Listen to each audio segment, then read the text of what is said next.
और आज की कक्षा के लिए तमाम बच्चों को हार्दिक शुभकामना।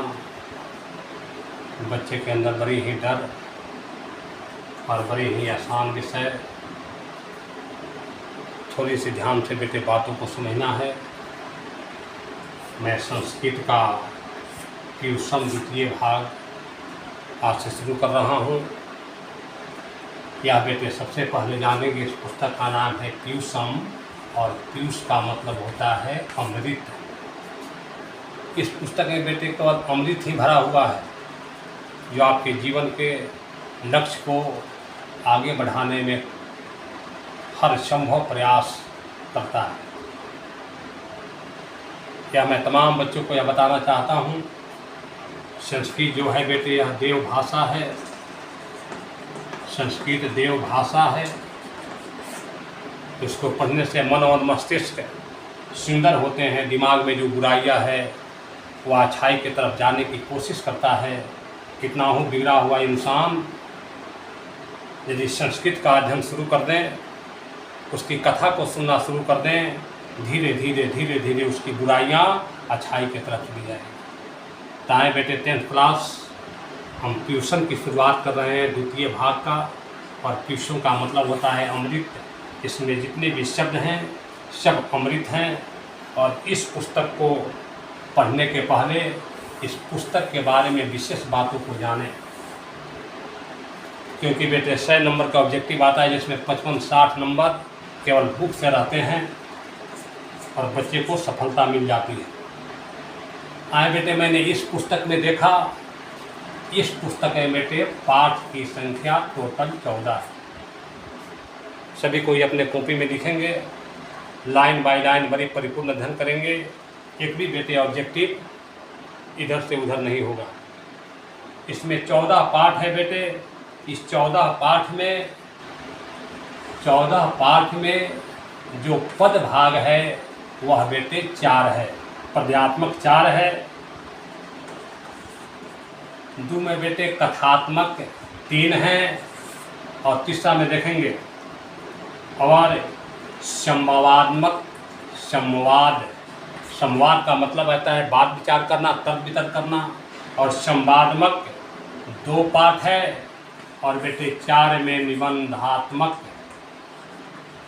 और निबंधात्मक बेटे 5 पाठ है। तब 5 2 7 3 10 4 14। अब आपसे परीक्षा में पूछे कि ट्यूशन द्वितीय भाग में कितने पद कहो या पद्यात्मक कहो। पद मने जानते हैं, पद मने होता है कविता। इसमें कथात्मक कितना है? 3 पाठ है। इसमें संवादात्मक कितना है?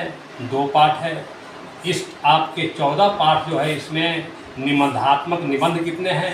तो 5 हैं।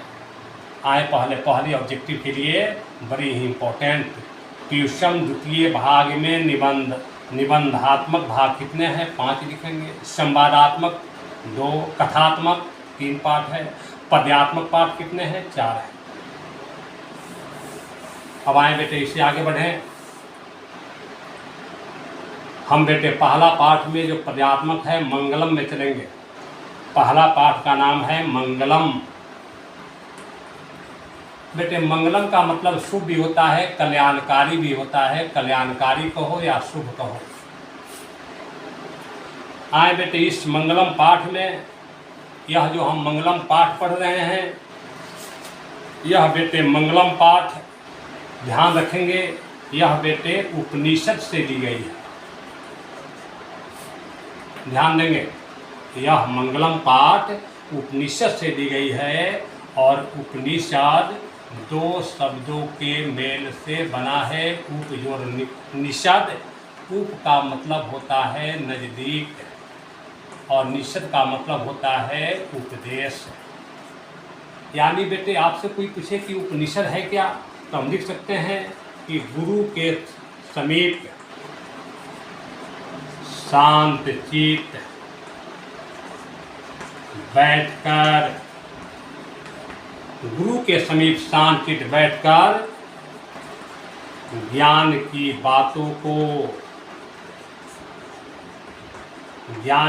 बातों को सुना गया, वह उपनिषद कहलाता है।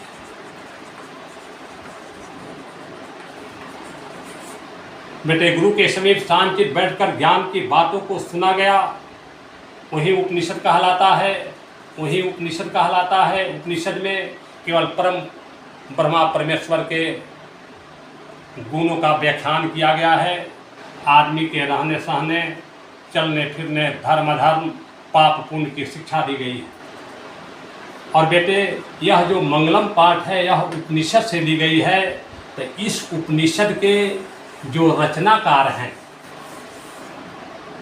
इसके जो उपनिषद के जो रचनाकार हैं वह बेटे उनका नाम था वेद व्यास। तो बेटे जब उपनिषद के रचनाकार वेद व्यास और मंगलम पाठ भी उपनिषद से ली गई है तो मंगलम पाठ के भी रचनाकार हो गए वेद व्यास। और फिर बेटे थोड़ा आगे जानेंगे, उपनिषद को बेटे वेदांत भी कहा जाता है, वेद के अंत। और ये टोटल 108 उपनिषद है, जिसमें प्रमुख उपनिषद 10 को माना गया है।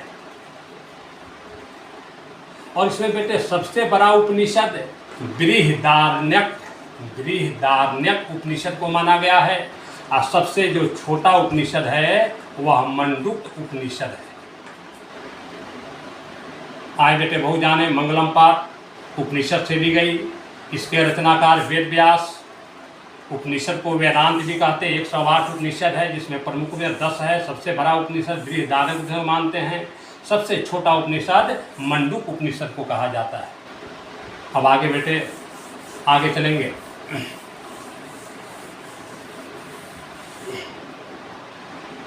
अब बेटे मैं जब इस पाठ की तरफ चलता हूँ तो मंगलम पाठ में स्पष्ट दिया है उपनिषद। ध्यान देंगे, उपनिषद वैदिक साहित्य के अंतिम भाग में दर्शन शास्त्र के सिद्धांत को प्रकट करता है।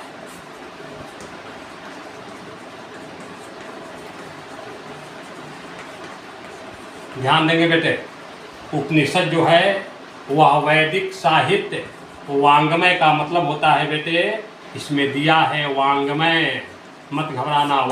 वांग्मय का मतलब होता है साहित्य, उसी को मैंने लिखा है। उपनिषद वैदिक वांग्मयस्य अंतिम भागे दर्शन शास्त्रस्य सिद्धांतान प्रकटयन्ति। उसी का मैंने बेटे हिंदी लिखा है। उपनिषद वैदिक साहित्य के अंतिम भाग में दर्शन शास्त्र के सिद्धांत को प्रकट करता है। बेटे दर्शन शास्त्र दुनिया की वह बातें जो अजनबी हो, जो दिखाई नहीं दे, वही बेटे फिलोसफर बोलते हैं। जो दुनिया में जो बातें अदृश्य हो, जो अंदर की बातें हो, उसको जान जाना ही दर्शन शास्त्र है। आए बेटे फिर कह रहा है सर्वत्र परम पुरुषस्य। सर्वत्र मने सब कोई जानता है, सर्वत्र मने सब जगह। सर्वत्र परम पुरुष परमात्मन महिमा प्रधान त्याग्यते। सब जगह परम पिता परमेश्वर की महिमा गाई जाती है या कही जाती है। प्रधानता ज्ञते यानी गाई जाती है। सब जगह परमपिता परमेश्वर की महिमा गाई जाती है। तेन परमात्मना जगतः व्यापत अनुशासितम च अस्ति। यह जो बेटे, यह जो पूरा दुनिया और संसार है, जगत व्यापक अनुशासित, यह पूरा संसार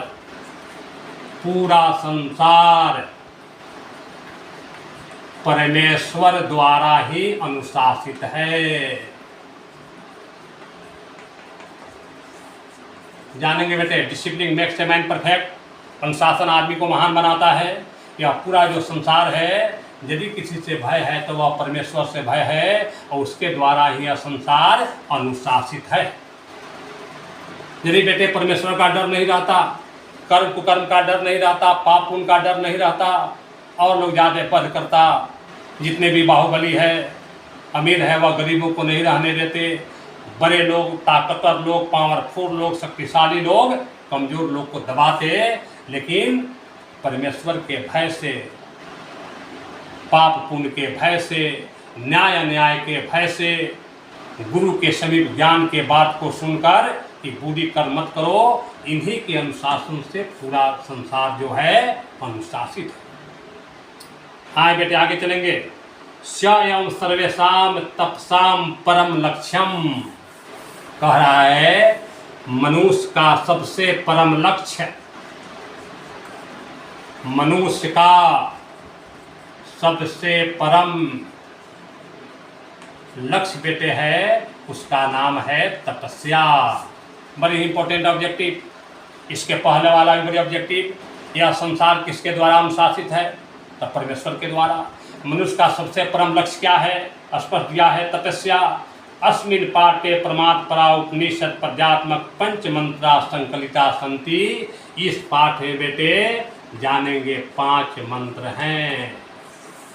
मंत्र कहो या श्लोक कहो, श्लोक। इसे बेटे 5 मंत्र है, और यह 5 जो मंत्र है यह बेटे 4 उपनिषद से ली गई है। यह भी बड़ी इंपॉर्टेंट, 4 उपनिषद से ली गई है। बड़ी इंपॉर्टेंट यह ऑब्जेक्टिव। इस मंगलम पाठ में कितने मंत्र? 5 मंत्र। और यह 5 मंत्र कितने उपनिषद से ली गई है? 4 उपनिषद से। यानी कहने का मतलब 2 जो मंत्र है वह एक ही उपनिषद से ली गई है। आगे जब पढ़ेंगे बात आपके सामने आएगी। आए बेटे, अब हम शुरू कर रहे हैं पहला मंत्र, पहला श्लोक। आए बेटे, संस्कृत को हमने बताया यह देव भाषा है, देवताओं की भाषा है। और किसी भी बात को बेटे टोन के साथ, स्वर के साथ अच्छी तरह कहने से परमपिता परमेश्वर माँ शारदे भी रिझ जाती है और आपके अंदर विद्या का समावेश होता है।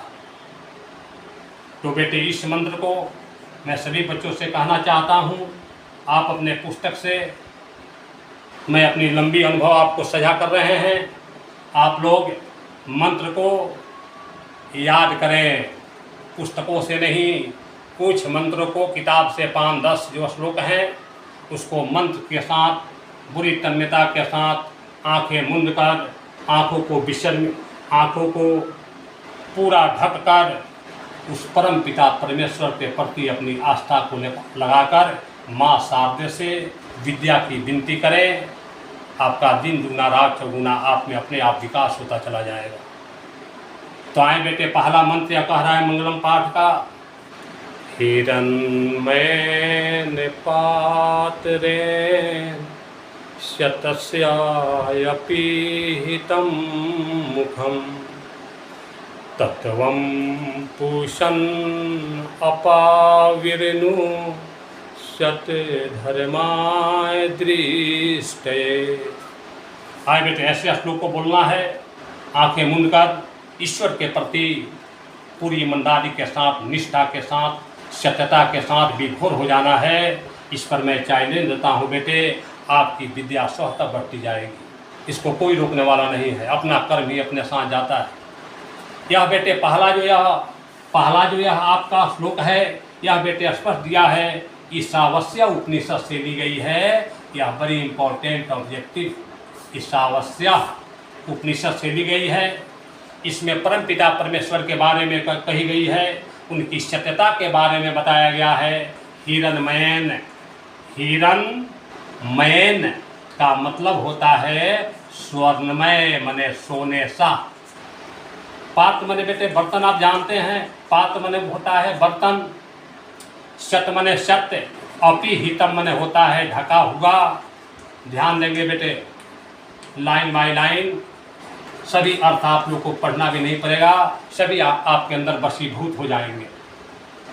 आए, हिरण्मयेन मने स्वर्णमय, पात्र मने बर्तन, अपि हितम मने ढका हुआ, तत्वम पुषण अपाविर्नु, पुषण कहा जाता है परमेश्वर को, पुषण कहा जाता है परमेश्वर को। और अपाविर्नु का मतलब होता है हटा ले। अपाविर्नु मने हटा ले, सत्य धर्माय दिदिष्टे हिरण्मयेन पात्रेन। हे परमेश्वर, पुरुषन, पुरुषन माने परमेश्वर, हे परमेश्वर आपका मुख जो स्वर्णमय बर्तन यानी पात्र से अपिहितम माने ढका हुआ है, सत्य धर्म के दर्शन के लिए उस आवरण को हटा ले। बड़ा ही सुंदर अर्थ, सबके अर्थ जानेगा आप अपने बैठा लेंगे बेटे, किसी की कोई जरूरत नहीं। हे परमेश्वर आपका मुख जो स्वर्णमय माने सोने के पात्र से ढका हुआ है, सत्य धर्म के दर्शन के लिए उस आवरण को अपाविर्णु माने हटा ले। बेटे आप अपने घर पर इस श्लोक को, इस मंत्र को मैंने जैसे आंखें मूंद करके भगवान के प्रति निष्ठा के साथ जैसे मैंने उच्चारण किया हूँ, उसी तरह आप लोग को भी इसका उच्चारण करना है। एक बार मैं और श्लोक का फिर स्मरण करता हूँ। हिरण्मय निपात्रे शतस्यायपीहितं मुखं तत्त्वं पूषन् अपाविर्नु सतधर्माय दृष्टये। अब जानते हैं बेटे, दृष्टय मैंने देखने के लिए, दृष्टय और सत्य धर्माय जानेंगे बेटे, सत्य धर्माय। आप बेटे जानते हैं सत्य माने सच होता है, सत्य और धर्माय माने धर्म के लिए। आपको बेटे जब मैं संस्कृत व्याकरण पढ़ाऊंगा विभक्ति तो बताऊंगा बेटे, अंत में यदि है धर्माय में जो आय लगा है, आय का मतलब होता है के लिए, कहीं भी आय लगा हो के लिए, तो सत्य धर्माय का मतलब हुआ सत्य धर्म के लिए। अब याद भी नहीं करना। पूषण मैंने हे परमेश्वर आपका मुख जो स्वर्णमय पात्र से अपिहितम मैंने ढका हुआ है, सत्य धर्म के लिए उस आवरण को अपाविर्णु मैंने हटा ले। आए बेटे, इसी के साथ आज की कक्षा समाप्त होती है।